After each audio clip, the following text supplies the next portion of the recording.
श्री स्वामी समर्थ. आज आषाढी एकादशी. संध्याकाळी कापुरासोबत जाळा ही एक वस्तू. एकादशीचे पुण्य मिळेल, शत्रू त्रास पितृदोष संपेल, मुलांची पतीची जोरदार प्रगती होईल. नमस्कार माझ्या प्रिय भावांनो आणि बहिणींनो, जय हरी विठ्ठल. आजचा हा दिवस काही सामान्य दिवस नाही. आज आहे अत्यंत पवित्र, फलदायी आणि जणू साक्षात पांडुरंगाचा आशीर्वाद घेऊन आलेली आषाढी एकादशी.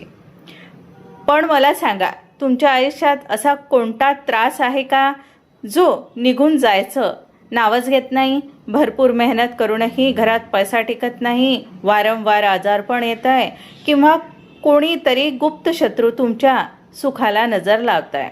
पितृदोषामुळे घरातील शुभ कार्यामध्ये अडथळे येत आहे. जर यापैकी एकही प्रश्नाचं उत्तर हो असेल तर थांबून जा. आजचा हा व्हिडिओ तुमच्या आयुष्याला एक नवी दिशा देणारा ठरणार आहे. आज आषाढी एकादशीच्या शुभ मुहूर्तावर संध्याकाळी सूर्यास्त झाल्यानंतर मी तुम्हाला असा एक अत्यंत प्राचीन आणि गुप्त उपाय सांगणार आहे, जो तुम्ही फक्त एकदा केला तरी तुमच्या आयुष्यातील दारिद्र्य, पितृदोष आणि शत्रूचा त्रास मुळापासून उखडून फेकला जाईल. या उपायासाठी तुम्हाला बाजारातून महागड्या वस्तू आणण्याची अजिबात गरज नाही. तुमच्या घरातीलच कापुरासोबत फक्त ही एक वस्तू तुम्हाला जाळायची आहे. ही एक वस्तू कोणती, ती कशी जाळायची आणि कोणत्या वेळेला हा प्रयोग करायचा, हे मी तुम्हाला आजच्या व्हिडिओत अगदी सविस्तर सांगणार आहे. पण त्याआधी आजच्या या अत्यंत पवित्र दिवशी आपल्या कमेंट बॉक्समध्ये श्री स्वामी समर्थ, ओम नमः शिवाय आणि ओम नमो भगवते वासुदेवाय लिहायला अजिबात विसरू नका. तुमच्या एका कमेंटमुळे विठ्ठल रुक्माईची आणि स्वामींची कृपा तुमच्यावर कायम राहील. व्हिडिओ पुढे पाहण्यापूर्वी लगेच लाईक करा, तुमच्या आप्तसोबत शेअर करा आणि आपल्या चॅनलला सबस्क्राईब नक्की करा, जेणेकरून असेच दिव्य उपाय तुमच्यापर्यंत पोहोचत राहतील. माझ्या प्रिय बहिणींनो आणि भावांनो, आषाढी एकादशीला देवशयनी एकादशी सुद्धा म्हणतात. असं मानलं जातं की आजच्या दिवशी भगवान विष्णू योग निद्रेमध्ये जातात, पण त्याआधी ते आपल्या भक्तांना असा एक आशीर्वाद देऊन जातात, ज्या काळात केलेल्या लहानशा उपायाचं फळ सुद्धा हजारो पटीने मिळतं. अनेकदा मला लोक विचारतात, ताई आम्ही खूप पूजापाठ करतो पण तरीही घरात शांतता का नाही? मी त्यांना नेहमी सांगते, पूजा अर्चा जरूर करा, पण जेव्हा ग्रहांचे दोष, पितृदोष किंवा नकारात्मक ऊर्जा घराभोवती पिंगा घालत असते, तेव्हा शास्त्रात सांगितलेले हे लहान लहान अचूक तोडगे उपायांची शक्ती काम करतात. आज जो कापूर उपाय मी तुम्हाला सांगणार आहे तो मी स्वतः माझ्या अनुभवातून आणि आपल्या प्राचीन ग्रंथ परंपरेतून तुमच्यासाठी घेऊन आलेले आहे. हा उपाय केल्यानंतर अनेक लोकांच्या आयुष्यात रातोरात बदल झालेले आहे. पण थांबा, ही कापुरासोबत जाळायची एक वस्तू कोणती आहे हे जाणून घेण्यापूर्वी तुम्हाला एकादशीच्या संध्याकाळी करायची एक अत्यंत महत्त्वाची पूर्वतयारी माहिती असणं गरजेचं आहे. जर तुम्ही ती पूर्वतयारी केली नाही तर या उपायाचा पूर्ण लाभ तुम्हाला मिळणार नाही. आता अगदी मन एकाग्र करून लक्ष देऊन ऐका. मी जे सांगणार आहे ते त्या काही हवेतल्या गप्पा नाही, तर आपल्या ऋषीमुनींनी सांगून ठेवलेले अत्यंत प्रामाणिक आणि सिद्ध उपाय आहे. आज आषाढी एकादशीच्या दिवशी संध्याकाळी जेव्हा सूर्यास्त होतो, ज्याला आपण प्रदोष काळ किंवा संधिकाल म्हणतो, त्यावेळी या उपायासाठी सर्वात जास्त फलदायी मानली जाते. असं म्हणतात, या काळात ब्रह्मांडातील वाईट शक्ती कमजोर पडतात आणि सात्विक ऊर्जा अत्यंत तीव्र असते. तुम्हाला काय करायचं आहे सांगते, ऐका. तुमच्या घरातील देवाऱ्यासमोर किंवा स्वच्छ जागेवर बसा. एक स्वच्छ मातीची किंवा पितळेची पणती किंवा छोटी प्लेट घ्या. प्लास्टिक किंवा लोखंडाची भांडी अजिबात वापरू नका, पण पणतीत शुद्ध भीमसेनी कापूर ठेवा. जर भीमसेनी कापूर नसेल तर घरातील साधा कापूर चालून जाईल, पण कापूर अस्सल असावा, कारण कापुराचा धूर घरातील नकारात्मकतेला मुळापासून उपटून लागतो. आता येते ती पवित्र, दिव्य आणि गुप्त वस्तू ज्याबद्दल मी तुम्हाला व्हिडिओच्या सुरुवातीला सांगितलं होतं. ही वस्तू खरेदी करण्यासाठी तुम्हाला कुठल्याही तांत्रिकाकडे किंवा महागड्या दुकानात जाण्याची गरज नाही. ती वस्तू तुमच्या स्वतःच्या स्वयंपाकघरातच विराजमान आहे. ती वस्तू दुसरी तिसरी कोणतीही नसून आपल्या प्रत्येकाच्या घरात सहज मिळणारे 2 अखंड लवंगा आणि 1 तमालपत्र, त्याला तेजपत्ता किंवा 1 छोटा इलायचीचा तुकडा. होय, तुम्ही अगदी बरोबर ऐकलंय. 2 अखंड लवंगा, ज्याला वरती संपूर्ण फूल असेल अशी, आणि 1 तमालपत्र. माझ्या प्रिय बहिणींनो, तुम्हाला वाटेल ताई लवंग आणि तमालपत्र तर आपण रोजच्या स्वयंपाकात वापरतो, याने काय होणार? तर यामागचं आध्यात्मिक आणि शास्त्र समजून घ्या. शास्त्रात लवंगेला अग्नी तत्व आणि दुर्गा देवीच्या शक्तीचे प्रतीक मानलं गेलेलं आहे. लवंगेच्या वर जे गोल फूल असतं ना, ते नकारात्मक ऊर्जेला खेचून घेण्याचं काम करतं. तर दुसरीकडे तमालपत्र म्हणजेच तेजपत्ता हे साक्षात माता लक्ष्मी आणि भगवान विष्णूंचे अत्यंत प्रिय प्रतीक मानले जाते. तमालपत्राचा धूर घरात पसरल्यास वास्तूतील दारिद्र्य आणि पितृदोष क्षणात नष्ट होते.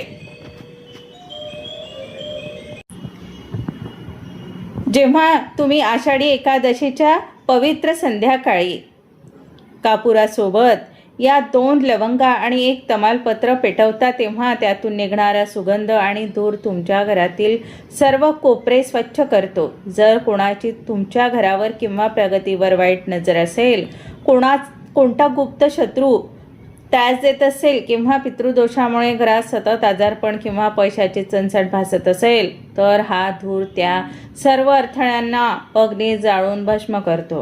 हा प्रयोग फक्त एकादशीच्या दिवशी असा चमत्कारिक प्रभाव दाखवतो, कारण आजच्या दिवशी ब्रह्मांडात विष्णू लक्ष्मीची कृपा सर्वाधिक असते. पण थांबायचं नाही. हे जाळताना तुम्हाला एक विशिष्ट मंत्र किंवा नाम जप मनातल्या मनात म्हणावा लागतो, तरच हा उपाय 100% काम करतो. तो मंत्र कोणता आहे आणि शत्रू त्रास कायमचा संपवण्यासाठी या धुराचा वापर कसा करायचा हे मी तुम्हाला पुढे सांगतेच. माझ्या प्रिय बहिणींनो आणि भावांनो, आज जे मी 3 विशिष्ट उपाय सांगणार आहे ते अगदी एकाग्रतेने ऐका. जर तुमच्या आयुष्यात खालीलपैकी कोणत्याही त्रास असेल तर आज आषाढी एकादशीची ही पवित्र रात्र वाया जाऊ देऊ नका. अनेक घरात खूप प्रयत्न करूनही काम अडकतं, पैसा टिकत नाही किंवा विनाकारण वाद होतात. याचे मूळ कारण दोष असू शकतो. आजच्या रात्री हे उपाय केले तर त्याचा प्रभाव 10 पटीने वाढतो. पितृदोष मुक्ती आणि घरात शांतता मिळवण्याचा महाउपाय. पहिली अडचण म्हणजे पितृदोष. जर तुमच्या घरात सतत कोणीतरी आजारी पडत असेल, तरुण मुलींच्या विवाहामध्ये विनाकारण अडथळे येत असतील किंवा घरात अस्वस्थता जाणवत असेल, तर समजून जा की पूर्वजांची अवकृपा किंवा पितृदोष असू शकतो. हा उपाय कसा करायचा अगदी लक्ष देऊन ऐका. आज एकादशीच्या संध्याकाळी सूर्यास्तानंतर तीच मातीची आणि पितळेची पंती घ्या, त्यात कापूर ठेवून तो पेटवा आणि त्यात 2 अखंड लवंगा टाका. आता हा धूर घेऊन पूर्ण घरात फिरा. मुख्य दरवाजापासून सुरुवात करून घरातील प्रत्येक खोलीत कोपऱ्यात हा धूर दाखवा. पण सर्वात महत्त्वाचे म्हणजे घरातील दक्षिण दिशा. शास्त्रानुसार दक्षिण ही आपल्या पूर्वजांची म्हणजेच पितरांची दिशा मानली जाते. दक्षिण दिशेला धूर थोडा वेळ स्थिर धरून ठेवा आणि डोळे मिटून अत्यंत नम्रतेने मनातल्या मनात म्हणा, ओम पितृदेवोभ्य नमः आणि श्री स्वामी समर्थ. पितरांची क्षमा मागा आणि म्हणा, हे पूर्वजांनो, माझ्याकडून किंवा माझ्या कुटुंबाकडून काही चूक झाली असेल तर आम्हाला क्षमा कर आणि तुमचा आशीर्वाद आमच्यावर राहू द्या. बहिणींनो, विश्वास ठेवा, हा एका उपायाने पितर प्रसन्न होतात, घरातील नकारात्मकता बाहेर पडते आणि अडकलेली कामे मार्गस्थ होतात. दुसरा उपाय शत्रू त्रास आणि गुप्त अडथळे मुळापासून उखडण्याचा हा उपाय आहे. आता वळूया दुसऱ्या उपायाकडे, शत्रू त्रास आणि वाईट नजर दूर करणारे. दुसरा उपाय, शत्रू त्रास गुप्त अडथळे मुळापासून उखडण्याचा हा उपाय. आता वळूया दुसऱ्या उपायाकडे, शत्रू त्रास आणि वाईट नजर दूर करणारे. बऱ्याचदा आपल्याला कळतही नाही, पण कामाच्या ठिकाणी, व्यवसायात किंवा अगदी नातेवाईकांमध्ये काही लोक आपल्या प्रगतीवर जळतात. त्यांची वाईट नजर किंवा पाठीमागे चाललेली कटकारस्थाने आपल्या सुखी संसाराला दृष्ट लागतात. हा उपाय करण्याची वेळ खूप खास आहे. हा उपाय आज रात्री 9 ते 10 या वेळेतच करायचा आहे. एक लहान पांढरा कागद घ्या. काळ्या शाईच्या पेनाने त्यावर तुमच्या शत्रूचे नाव लिहा. जर तुम्हाला शत्रू कोण आहे हे माहीत नसेल तर फक्त लिहा, माझे सर्व गुप्त शत्रू आणि नकारात्मक ऊर्जा. आता एका पणतीत कापूर आणि 1 लवंग पेटवा. तो कागद घडी करून त्या कापुराच्या अग्नीत पूर्णपणे जाळून टाका. कागद जळत असताना मनात एकाग्रतेने म्हणा, माझ्या आयुष्यातील सर्व बाधा, दृष्ट आणि शत्रूचा त्रास या अग्नीत भस्म होत आहे. ही राख नंतर घराबाहेर किंवा झाडाच्या मुळाशी टाकून द्या. या उपायामुळे समोरच्या व्यक्तीची वाईट नजर किंवा नकारात्मक विचार तुमच्यापर्यंत कधीच पोहोचू शकत नाही. अखंड लक्ष्मी प्राप्ती आणि दारिद्र्य नाशाचा उपाय. आणि आता तिसरा सर्वात महत्त्वाचा सिद्ध उपाय, अखंड लक्ष्मी प्राप्ती आणि धन समृद्धीचा. जर घरात पैशाची चणचण असेल, जर कर्ज वाढत चाललेलं असेल किंवा कमावलेला पैसा हातात टिकत नसेल, तर आज एकादशीच्या रात्री हा उपाय आवर्जून करा. पद्धत सांगते, ऐका. अगदी सोपी आहे. आज रात्री झोपण्यापूर्वी घरातील पूजेच्या ठिकाणी किंवा विठ्ठल रुक्मिणी मंदिरात भगवान विष्णूंच्या फोटोसमोर शुद्ध गाईच्या तुपाचा दिवा लावा. त्या दिव्याच्या बाजूला 2 तुळशीचे पाने अर्पण करा. तिथे एक अत्यंत महत्त्वाची गोष्ट लक्षात ठेवा. एकादशीच्या दिवशी तुळशीची पाने तोडायची नसतात. त्यामुळे आधीच खाली पडलेली पाने स्वच्छ धुवून वापरा किंवा अगदी आदल्या दिवशी तोडून ठेवलेली पाने वापरा. तुळशी पत्र अर्पण केल्यानंतर हात जोडून शांत बसा आणि तुळशीच्या माळेवर किंवा बोटांवर 108 वेळा हा महामंत्राचा जप करा. ओम नमो भगवते वासुदेवाय. जप पूर्ण झाल्यावर विठ्ठल रुक्मिणीकडे घरातील समृद्धीसाठी प्रार्थना करा. असं मानलं जातं की आषाढी एकादशीच्या रात्री केलेल्या या जपाने माता लक्ष्मी आणि भगवान विष्णू अत्यंत प्रसन्न होतात आणि त्या घरात कधीही पैशाची कमतरता भासत नाही. हे उपाय जितके सोपे आहे तितकेच ते नियमाने करणे आवश्यक आहे. जर नियम पाळले नाहीत तर उपायाचे फळ मिळत नाही. म्हणून या गोष्टींची विशेष नोंद घ्या.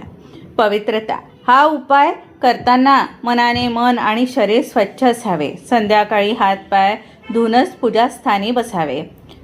तुटलेली लवंग वापरू नका. लवंग वापरताना ती अखंड असावी. तिचे वरचे फूल तुटलेले नसावे. सकारात्मक विचार. उपाय करताना मनात कुणाबद्दलही द्वेष न ठेवता माझे भले होत आहे याच श्रद्धेने उपाय करा. मांसाहार आणि मद्यपान वर्ज्य. आजच्या दिवशी घरात संपूर्ण शाकाहारी आणि सात्विक वातावरण असावे. माझ्या प्रिय मैत्रिणींनो, आषाढी एकादशी ही वर्षातून एकदा येणारी अशी पर्वणी आहे जिथे तुमची छोटीशी भक्तीसुद्धा पांडुरंगाच्या चरणी थेट पोहोचते. आज संध्याकाळी कापूर आणि लवंगेचा हा दिव्य उपाय नक्की करून बघा. तुमच्या आयुष्यातील संकटे, काळे ढग नक्कीच दूर होतील आणि तुमच्या घरात आनंद, समृद्धी आणि शांततेचा प्रकाश पसरून एकादशीचे संपूर्ण पुण्य लाभेल. जर तुम्हाला हा व्हिडिओ आवडला असेल, ही माहिती उपयोगी पडली असेल तर व्हिडिओला आत्ताच एक लाईक करा. हा व्हिडिओ तुमच्या मित्र परिवारासोबत व्हॉट्सअप ग्रुपवर जास्तीत जास्त शेअर करा, जेणेकरून इतरांनाही या एकादशीच्या उपायाचा लाभ घेता येईल. आणि हो, जर तुम्ही आपल्या चॅनलवर नवीन असाल तर सबस्क्राईब करायला अजिबात विसरू नका. शेवटी जाता जाता कमेंट बॉक्समध्ये विश्वासाने आणि भक्तिभावाने टाईप करा, श्री स्वामी समर्थ. ओम नमः शिवाय. ओम नमो भगवते वासुदेवाय. पांडुरंग आणि स्वामी महाराजांची कृपा तुमच्यावर आणि तुमच्या परिवारावर कायम राहो हीच ईश्वर चरणी प्रार्थना. जय हरी विठ्ठल. धन्यवाद. श्री स्वामी समर्थ.